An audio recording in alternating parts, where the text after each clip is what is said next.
بسم اللہ الرحمن الرحیم۔ آج جغرافی کا لیکچر نمبر 11 ہے اسٹوڈنٹس آپ کے لیے، اور یہ آپ کی بکس کے چیپٹر نمبر 7 سے ہی متعلق ہے۔ چیپٹر نمبر 7 میں آپ لوگ اسٹوڈنٹس پڑھ رہے ہیں یورپ کے بارے میں، اور جیسا کہ ہم یورپ کا انٹروڈکشن اور یورپ کی فزیوگرافی کمپلیٹ کر چکے ہیں، بہت ہی ڈیٹیل میں ہم یورپ کے ریورس کو بھی اسٹڈی کر چکے ہیں۔ تو آج ہم کچھ خاص باتیں جاننا چاہیں گے یورپ کی آب و ہوا، یورپ کی کلائمیٹ کے بارے میں۔ اچھا، یورپ کے کلائمیٹ کو اسٹڈی کرتے ہوئے بھی ہمیں بہت سی باتوں کو مد نظر رکھنا ہوگا تاکہ ہم یورپ کی آب و ہوا کو، یہاں کے درجہ حرارت کو، موسم سرما اور موسم گرما کی صورتحال کو، اور یہاں پر ہونے والی بارش کی مقدار کو بآسانی سمجھ سکیں۔ اس ضمن میں ہم کچھ فیکٹرز کو دیکھیں گے، وہ فیکٹرز جو کہ یورپ کی کلائمیٹ پر اثر انداز ہوتے ہیں، وہ متاثر کرتے ہیں یورپ کے موسم اور آب و ہوا کو۔ سب سے پہلے ہم آئیں گے گلوب پر یورپ کی پوزیشن کی طرف، اور آپ بہت اچھی طرح سے جانتے ہیں کہ لیٹیٹیوڈنل ایکسٹینشن یورپ کی کیا ہے؟ کون بتائے گا یورپ کی لیٹیٹیوڈنل ایکسٹینشن؟ جی، 35 degrees northern latitude to 71-72 degrees northern latitude کے درمیان ہمیں براعظم یورپ پھیلا ہوا نظر آتا ہے۔ دیکھیے، جب ہم بات کرتے ہیں لیٹیٹیوڈز کی تو فوری طور پر ہمارے ذہن میں یہ پوائنٹ آتا ہے کہ یہ علاقہ ایکویٹر سے کتنا دور ہے، خط استوا سے کتنا دور ہے۔ کیوں کہ ہم بہت اچھی طرح جانتے ہیں کہ خط استوا سے فاصلہ بڑھنے کے ساتھ ساتھ موسم اور آب و ہوا میں کیا تبدیلی رونما ہوتی ہے؟ کیا تبدیلی رونما ہوتی ہے؟ آپ ٹیمپریچر زونز بہت ہی اچھی طرح سے پڑھ چکے ہیں۔ آپ کو معلوم ہے کہ خط استوا کے دونوں جانب 23.5 ڈگریز نارتھ اینڈ ساؤتھ کے درمیان جو علاقے لائی کرتے ہیں وہ تمام ٹارڈ زون میں واقع ہوتے ہیں۔ اسی طرح سے 23.5 degrees north to 66.5 degrees north کے درمیان جو علاقے ہیں انہیں ہم شمار کرتے ہیں منطقہ معتدلہ یعنی ٹیمپرڈ زون میں۔ Like wise on other side of the equator 23.5 degrees south سے لے کر 66.5 ڈگریز ساؤتھ کے درمیان کا تمام علاقہ بھی ٹیمپرڈ زون یعنی منطقہ معتدلہ ہی میں شمار ہوتا ہے۔ اور جیسے ہی ہم 66.5 ڈگریز نارتھ سے 90 ڈگریز نارتھ کی طرف جاتے ہیں تو یہ کہلاتا ہے فریجڈ زون یعنی منطقہ باردہ، اور لائک وائز ان دا ساؤتھ۔ ٹھیک ہے، تو ہوتا کیا ہے کہ جیسے جیسے ہم ایکویٹر سے اوے جاتے ہیں درجہ حرارت میں مسلسل کمی واقع ہوتی چلی جاتی ہے۔ ایک بات تو یہ ہوئی، یہی وجہ ہے کہ ہم دیکھتے ہیں کہ بیشتر علاقہ یورپ کا واقع ہے منطقہ معتدلہ میں۔ ٹھیک ہے، اور اس کی لیٹیٹیوڈز ابھی میں نے آپ کو بتائے، جس سے کہ آپ کو بخوبی اندازہ ہو جانا چاہیے کہ براعظم یورپ کا کوئی بھی حصہ، کوئی بھی علاقہ منطقہ حارہ میں واقع نہیں ہے۔ ٹھیک ہے، ٹارڈ زون میں کوئی ایریا لائی نہیں کرتا ہے براعظم یورپ کا۔ اچھا، یہی وجہ ہے کہ موسم گرما میں بھی ہم دیکھتے ہیں کہ بہت زیادہ ہمیں درجہ حرارت میں شدت نظر نہیں آتی۔ ٹھیک ہے، اور جیسے جیسے ہم مزید یورپ کے براعظم میں شمال کی طرف جاتے ہیں، یورپ کے شمالی علاقوں کی طرف جاتے ہیں تو درجہ حرارت میں مزید کمی واقع ہوتی چلی جاتی ہے۔ ٹھیک ہو گیا، یہ پوائنٹ سمجھ آ گئے؟ اچھا، نیکسٹ پوائنٹ کی طرف آتے ہیں۔ نیکسٹ ہے جی پیننسولاز، یعنی کہ جزیرہ نما۔ دیکھیے جب آپ کو میں نے اس کی فزیوگرافی بتائی تھی اور میں آپ کو پوزیشن گلوب پہ بتائی تھی، تو آپ کو میں نے یہ بتایا تھا کہ ہم بر اعظم یورپ کو کہتے ہیں that this one is the peninsula of peninsulas, یعنی ایک بہت بڑے جزیرہ نما کی صورت میں ہمیں تمام کا تمام بر اعظم دکھائی دیتا ہے، جو 3 طرف سے سمندروں سے گھرا ہوا ہے۔ ٹھیک ہے، بر اعظم کے شمال میں دیکھ لیجئے، بر اعظم کے مغرب میں دیکھ لیجئے، بر اعظم کے جنوب کی طرف دیکھ لیجئے، آپ کو ان تمام اطراف میں واٹرز یعنی پانی یعنی کہ سمندر پھیلے ہوئے نظر آئیں گے۔ اچھا، اس سے فرق کیا پڑتا ہے؟ اس سے فرق کیا پڑتا ہے کہ بر اعظم کی آب و ہوا پر بحری اثرات بہت ہی زیادہ نمایاں طور پر دیکھے جا سکتے ہیں، یعنی بر اعظم یورپ کی آب و ہوا کو اگر ہم یہ کہیں کہ the climate of Europe is oceanic climate, تو غلط نہ ہوگا۔ ٹھیک ہے، بحری قسم کی آب و ہوا زیادہ تر بر اعظم پر پائی جاتی ہے، اور صرف وہ علاقے جو کہ بر اعظم کے اندرونی علاقے کہلاتے ہیں نا، جو کہ بر اعظم کے انتہائی مشرق میں واقع ہیں، یا جو بر اعظم کے اندرونی سینٹرل ایریاز ہیں نا، وہاں پر جیسے جیسے ہم مغرب سے مشرق کی طرف جانا شروع کرتے ہیں تو ہم دیکھتے ہیں کہ سمندروں سے دوری کی وجہ سے جو آب و ہوا ہے اس کے اندر کانٹیننٹیلٹی بڑھتی جاتی ہے، یعنی بری اثرات نمایاں ہوتے چلے جاتے ہیں۔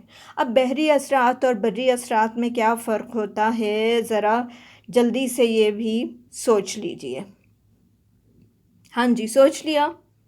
بہت مرتبہ پہلے بیٹا آپ لوگوں کو بتا چکی ہوں میں کہ پانی اور خشکی کے ٹھنڈے اور گرم ہونے کے اوقات میں فرق کی وجہ سے درجہ حرارت میں فرق واقع ہو جاتا ہے، اور دوسری وجہ میں نے آپ کو یہی بتائی تھی کہ وہ علاقے جو سمندر سے متصل ہوتے ہیں وہاں پر بھی آب و ہوا معتدل ہوتی ہے سمندری اثرات کی وجہ سے، اور یہی وجہ ہے کہ وہ علاقے جو ساحلی کہلاتے ہیں یا جہاں پر بحری اثرات جو ہیں وہ پائے جاتے ہیں، وہاں پر ٹیمپریچر ایکسٹریمز پر نہیں جاتے، انتہاؤں پر نہیں جاتے، نہ تو انتہائی سخت سردی ہوتی ہے اور نہ ہی انتہائی سخت گرمی ہوتی ہے، لیکن اس کے مقابلے میں بر اعظم کے اندرونی علاقوں میں، بر اعظم کے ان مشرقی علاقوں میں جو سمندری اثرات سے دور واقع ہوئے ہیں، وہاں پر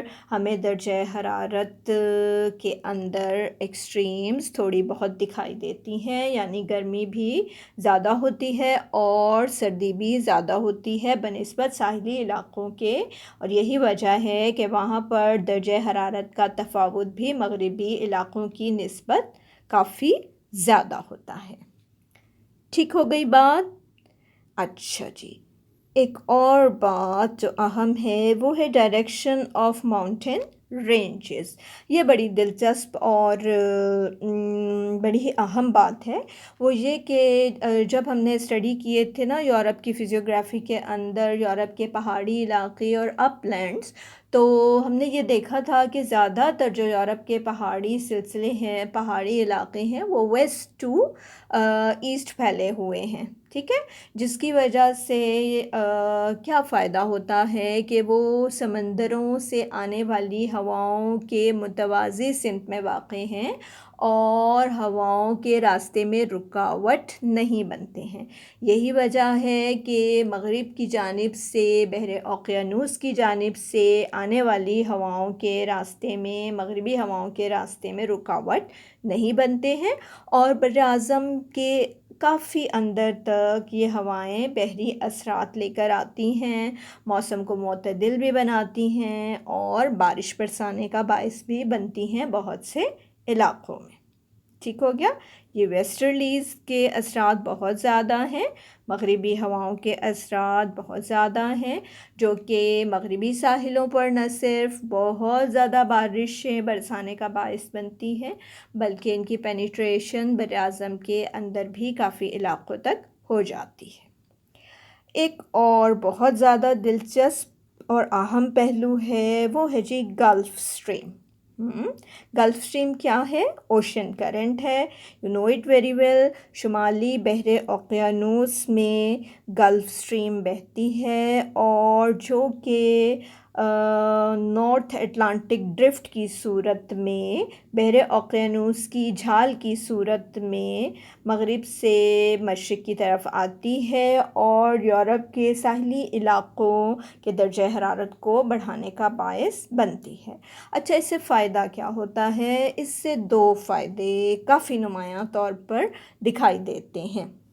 ایک فائدہ تو یہ ہوا کہ چونکہ یہ گرم پانی کی رو ہے، لہٰذا یہ سردیوں کے موسم میں بھی یورپ کی کوسٹل ایریاز کو جمنے نہیں دیتی. یعنی اگر آپ اسی سیم لیٹیچیوڈ کے اوپر سیم عرض بلد کے اوپر آپ دوسرے علاقوں کی آب و ہوا دیکھیں گے تو وہ آپ کو یہاں یورپ کے ان علاقوں سے، جہاں پر گلف اسٹریم آتی ہے، جہاں پہ یہ شمالی بحر اوقیانوس کی جھال آ رہی ہے، اس سے بالکل مختلف دکھائی دے گی. یہی وجہ ہے کہ یہاں ساحلی علاقوں کے اندر برف جمنے نہیں پاتی، اور تجارت کے لیے یہ ساحلی علاقے یا بندرگاہیں یورپ کی کھلی رہتی ہیں. ٹھیک ہے.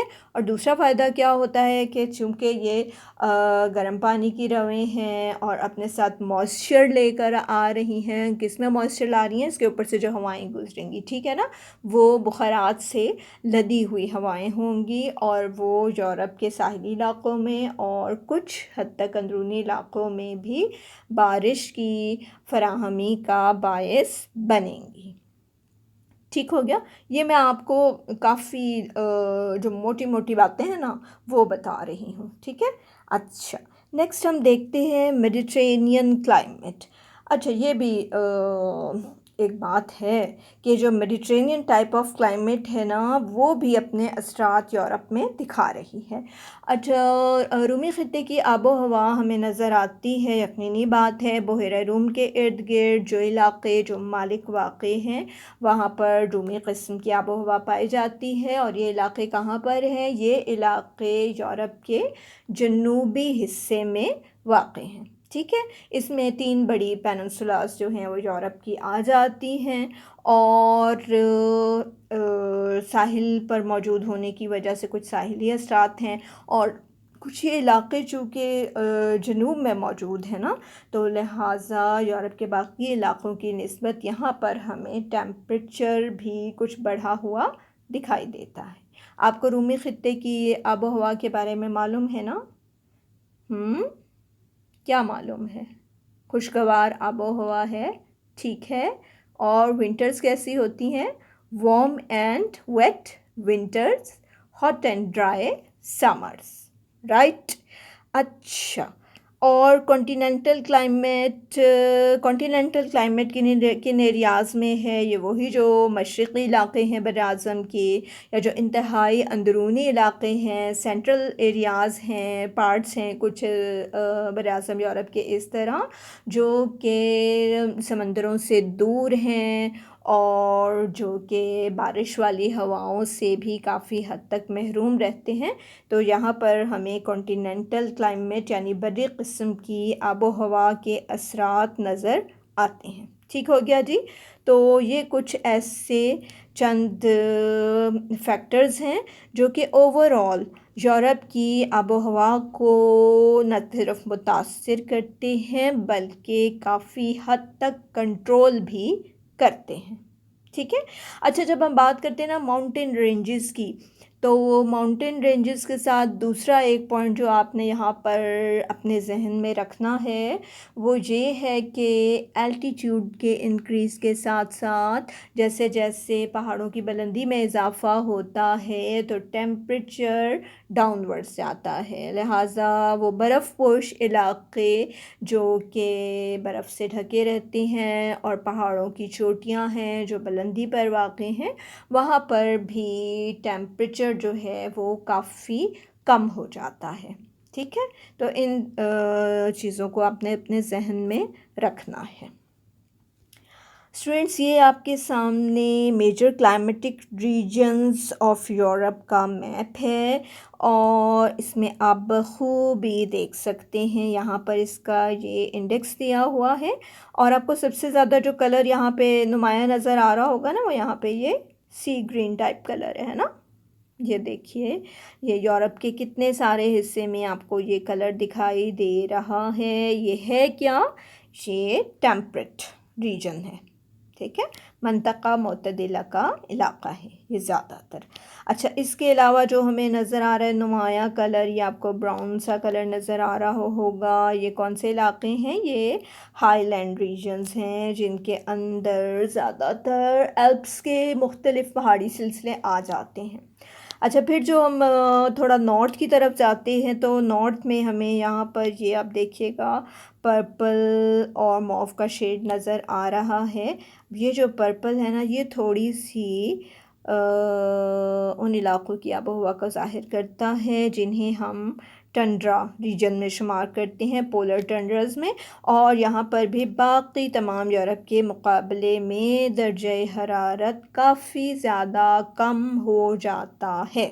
ٹھیک ہے، ابھی میں نے آپ کو کیا بتایا تھا کہ جیسے جیسے ہم جاتے ہیں سمندروں سے دور اندر کے علاقوں کی طرف تو ٹیمپریچر میں اضافہ ہوتا جائے گا گرمیوں میں، اور ٹیمپریچر میں کمی واقع ہوتی جائے گی سردیوں میں. اسی طرح جیسے ہم یورپ کے سدرن ایریاز سے یورپ کے نارتھ کی طرف ہم جانا شروع کرتے ہیں نا، تو جنوب میں درجہ حرارت ان علاقوں میں زیادہ ہوتا ہے اور شمال کی طرف جاتے جاتے درجہ حرارت میں کمی واقع ہونا شروع ہو جاتی ہے. آئی ہوپ کہ یہ پوائنٹ اب آپ کو بہت ہی اچھی طرح سے کلیئر ہو گیا ہوگا. خط استوا کی قربت اور دوری سے کیا فرق پڑتا ہے، سمندروں کی قربت اور دوری سے کیا فرق پڑتا ہے، اور سطح سمندر سے بلندی کے ساتھ ساتھ کس طرح سے درجہ حرارت متاثر ہوتا ہے. یہ تمام باتیں اب آپ کو بیٹا کلیئر ہو جانی چاہیے. نیکسٹ دیکھتے ہیں کچھ ونٹر کنڈیشنز کے موسم سرما میں کیا صورتحال بنتی ہے. اچھا جی، موسم سرما میں جب ہم براعظم یورپ کو دیکھتے ہیں تو ہمیں یہ معلوم ہوتا ہے، کیا معلوم ہوتا ہے جی؟ یہ معلوم ہوتا ہے کہ in western and central Europe the temperature decreases west to east. ہوتا یہ ہے کہ یورپ کے ان مغربی علاقوں میں اور یورپ کے ان سینٹرل علاقوں کے اندر جیسے جیسے ہم مغرب کی سمت سے مشرق کی سمت میں جانا شروع ہوتے ہیں تو بتدریج درجہ حرارت گرتا چلا جاتا ہے. It tends to decrease.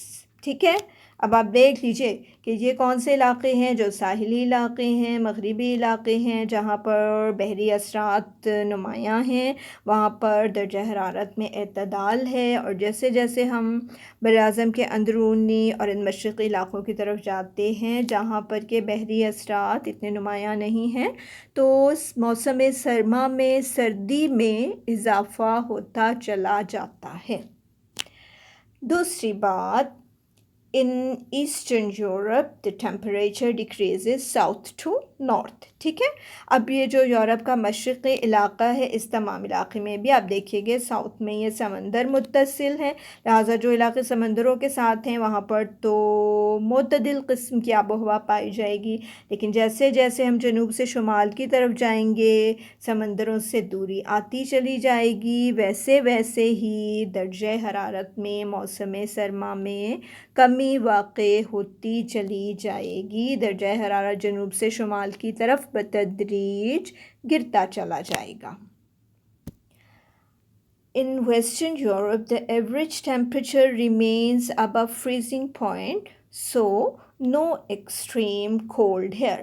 یہاں پر انتہائی شدید سردی جی مغربی یورپ میں ہمیں نہیں مل رہی ہے، کیونکہ ایوریج ٹیمپریچر جو ہے وہ فریزنگ پوائنٹ سے نقطۂ انجماد سے اوپر ہی رہتا ہے. اور جو دو چیزیں یہاں پر اپنا کردار ادا کرتی ہمیں موسم سرما میں نظر آ رہی ہیں، وہ ہیں ویسٹرلیز مغربی ہوائیں اور وارم گلف کرنٹ، جسے کہ ہم نارتھ اٹلانٹک ڈرفٹ یا شمالی بحر اوقیانوس کی جھال کہتے ہیں، جو کہ گرم پانی کی رو ہے، اور یہ بھی موسم سرما کی آب و ہوا کو متاثر کرتی ہے. یہ آپ دیکھ سکتے ہیں یہاں پر یہ گلف اسٹریم، اور دوسرے بھی آپ کو کافی سارے ایروز دکھائی دے رہے ہوں گے، جو کہ یہاں پر مختلف قسم کی ہوائیں جو اپنے اثرات لے کر آتی ہیں ان کو اس میں دکھایا گیا ہے. یہ تو ہوئی جی ونٹر کی کنڈیشنز. اب تھوڑے سے پوائنٹس دیکھ لیتے ہیں موسم گرما کے حالات کے بارے میں بھی. اچھا، یہ تو آپ کو پتہ ہی ہے نا کہ جب ہم کوئی بھی کسی بھی علاقے کا موسم یا آب و ہوا کا ہم نقشہ جب دیکھتے ہیں تو اس کے اندر ہم ڈفرینٹ کلر ٹینٹس سے بہت سی چیزیں ظاہر کر رہے ہوتے ہیں، لیکن مینلی جو چیز ہوتی ہے نا وہ ہوتے ہیں آئسو باز یا آئسو تھامس. ٹھیک ہے، تو ہم اس علاقے کے آئسو تھامس والے میپ کو بھی اسٹڈی کر سکتے ہیں. آئسو باز والے میپ کو بھی موسم سرما اور موسم گرما کے لیے علیحدہ علیحدہ سے ریڈ کر سکتے ہیں، اور اس سے ہمیں وہاں کی صورتحال واضح ہو جاتی ہے کہ کون سا علاقہ جو ہے وہ کتنے درجہ حرارت کو ظاہر کر رہا ہے. اچھا، موسم گرما کے حالات کے بارے میں اہم باتیں دیکھ لیتے ہیں. The July isobars show that the southern parts of Europe are warmer than the northern parts. جب آئسوبارس جولائی کے دیکھے جاتے ہیں موسم گرما میں تو وہ یہ ظاہر کرتے ہیں کہ براعظم یورپ کے جو جنوبی علاقے ہیں نا وہ شمالی علاقوں کی نسبت زیادہ گرم ہیں. Central parts of the Europe are more warm than the western and coastal areas. اسی طرح سے ہم دیکھتے ہیں کہ براعظم یورپ کے اندرونی علاقے، وسطی علاقے یورپ کے مغربی اور ساحلی علاقوں کی نسبت زیادہ گرم حالات ظاہر کرتے ہیں. In southern peninsulas, the average temperature of July remains above 26.7 degrees centigrade. اچھا، جنوب کے وہ علاقے جو بحیرہ روم کے ارد گرد واقع ہیں نا، ان کے جو جزیرہ نما والے علاقے ہیں وہاں پر جولائی کا درجہ حرارت 26.7 ڈگری سینٹی گریڈ سے اوپر ہی رہتا ہے. Whereas the temperature in tundra region remains around 10 degrees centigrade. اب اس کے مقابلے میں اگر ہم انتہائی شمال میں جائیں، جو کہ میں نے آپ کو ابھی ٹنڈرا کے پولر ٹنڈرا ریجن دکھایا تھا جو یورپ کے انتہائی شمال میں واقع ہے، تو وہاں پر درجہ حرارت 10 ڈگری سینٹی گریڈز کے آس پاس رہتا ہے. ٹھیک ہو گیا؟ اچھا جی. The Mediterranean countries become under northeastern trade winds and are deprived of western rainfall, so these areas are considered to be the hotter ones. اچھا، میڈیٹرینین کے یہ والے جو ممالک ہیں نا جو جنوب میں واقع ہیں، ان کے ساتھ ایک اور بھی واقعہ پیش آتا ہے، وہ یہ کہ اب یہ آ جاتے ہیں شمال مشرقی تجارتی ہواؤں کے زیر اثر اور مغربی ہواؤں کے اثرات سے نکل جاتے ہیں. اور مغربی ہوائیں ہی آپ کو معلوم ہے کہ یورپ میں زیادہ تر بارشیں برسانے کا باعث بنتی ہیں، لہٰذا یہ بارشوں سے محروم ہو جاتے ہیں، لہٰذا ان کی گرمی میں اس وجہ سے بھی اضافہ ہو جاتا ہے. رین فال کی کیا سچویشن ہے؟ رین فال کنڈیشنز کو جب ہم یہاں پر دیکھتے ہیں تو یہ اسٹوڈنٹس آپ کے سامنے میپ آپ کو دکھائی دے گا. یہ میپ آپ کی اپنی بکس میں ہی دیا گیا ہے جو کہ ہمیں یورپ کے درجہ حرارت اور سالانہ بارش کے متعلق معلومات فراہم کر رہا ہے. ٹھیک ہو گیا. اس کے اندر آپ دیکھیں گے کہ یہ آئسو تھامس بھی دیے ہوئے ہیں موسموں کے لحاظ سے، اور ایروز ہمیں یہ بتا رہے ہیں کہ بارش سے لدی ہوئی ہوائیں سمندروں سے براعظم کی طرف آ رہی ہیں، اور یہاں پر ہمیں بارش کی مقدار بھی دکھائی گئی ہے. ٹھیک ہے. تو اس میپ کو ذرا دھیان سے اسٹڈی کر لیجئے گا اور اس کو بنانے کی پریکٹس بھی کر لیجئے گا، اور اس کی لیکن یہ لیجنڈ جو ہے نا، جو اس کا انڈیکس ہے اسے ساتھ بنائیے گا. اور ہمیشہ میپ بناتے ہوئے میں نے آپ کو بتایا ہے کہ باکس ان کیا کیجئے اس پارٹ کو جو بھی آپ ڈرا کر رہے ہیں، اور اوپر اس کا کیپشن دیا کریں، اس کی ہیڈنگ دیا کریں کہ آپ اس میں کیا شو کرنے جا رہے ہیں، اور نیچے اس میپ کا انڈیکس یا اس کی لیجنڈ ضرور دیا کریں کہ اس کے اندر کیا چیز جو آپ نے ڈرا کی ہے، جو آپ نے پیٹرن یوز کیے ہیں، جو آپ نے ڈائریکشن ایروز یوز کیے ہیں، جو آپ نے لائنز یوز کی ہیں، وہ کس چیز کو ظاہر کر رہی ہیں. ٹھیک ہے. اچھا، رین فال کے متعلق کیا معلومات ہمارے پاس ہیں؟ پہلی بات تو یہ کہ the rain falls mostly in winter and autumn seasons. براعظم یورپ میں جو بارشیں ہوتی ہیں وہ زیادہ تر موسم سرما میں ہوتی ہیں، اور موسم خزاں میں بارشیں زیادہ برستی ہیں. The most rainy areas are along the western coast of Europe. اور جتنے بھی یہ علاقے جو مغربی ساحلوں کے ساتھ ساتھ ہیں نا، یہ ڈارکر کلر ڈارکر شیڈ آپ کو یہاں پہ نظر آ رہا ہوگا، تو مغربی اطراف میں ان کے بارشیں مغربی ساحلی علاقوں میں زیادہ ہوتی ہیں. The annual amount of rainfall is 1500 to 2500 millimeters in Norway and Scotland. ٹھیک ہے. یہ یہاں پر یہ ناروے کے علاقے میں، یہ اسکاٹ لینڈ کے علاقے میں جو بارش مقدار کافی زیادہ ہے، اور سالانہ بارش ہمیں 1500 ملی میٹر سے لے کر کے 2500 ملی میٹرز تک نظر آتی ہے. اس کے علاوہ پائرنیز اور الپس کے جو پہاڑی سلسلے ہیں، یہاں پر بھی بارش بہت ہی زیادہ ہوتی ہے، اور the annual amount of rainfall in Western Europe is between 500 to 1000 millimeters. اچھا، باقی کے مغربی یورپ کے اندر عمومی طور پر جو سالانہ بارش کی مقدار ہے وہ 500 ملی میٹر سے لے کر 1000 ملی میٹرز تک ریکارڈ کی جاتی ہے. The annual amount of rainfall is lesser than 10 millimeters in the tundra region. اور جب بات آتی ہے انتہائی شمال میں پولر ٹنڈرا ریجن کی، تو جیسے جیسے ہم شمال میں جاتے ہیں تو ان علاقوں کے اندر پریسیپیٹیشن جو ہے آپ کو معلوم ہے نا کہ بارش کی صورت میں کم ہوتی ہے سرد علاقوں کے اندر، تو یہاں پر بھی ہمیں بارش کی مقدار 10 ملی میٹر سے کم دکھائی دیتی ہے. تو یہ کچھ پوائنٹس تھے جو کہ یورپ کی رین فال کے بارے میں آپ لوگوں کو میں نے بتائے ہیں. اس طرح سے ہمارے یورپ کی آب و ہوا مکمل ہو جاتی ہے، اور انشاءاللہ نیکسٹ میں پھر ہم پڑھیں گے یورپ کے آبادی کے بارے میں. ٹھیک ہے. تو تب تک آپ ان تمام کو بہت ہی اچھی طرح سے پریپیئر کر لیجئے. بیٹا ایکسرسائزز میں سے وہ کویشچنز دیکھ لیجئے جو کہ یورپ کے تعارف سے یا یورپ کی فزیوگرافی یا یورپ کی آب و ہوا سے متعلق ہیں. ٹھیک ہے بیٹا. Thank you very much.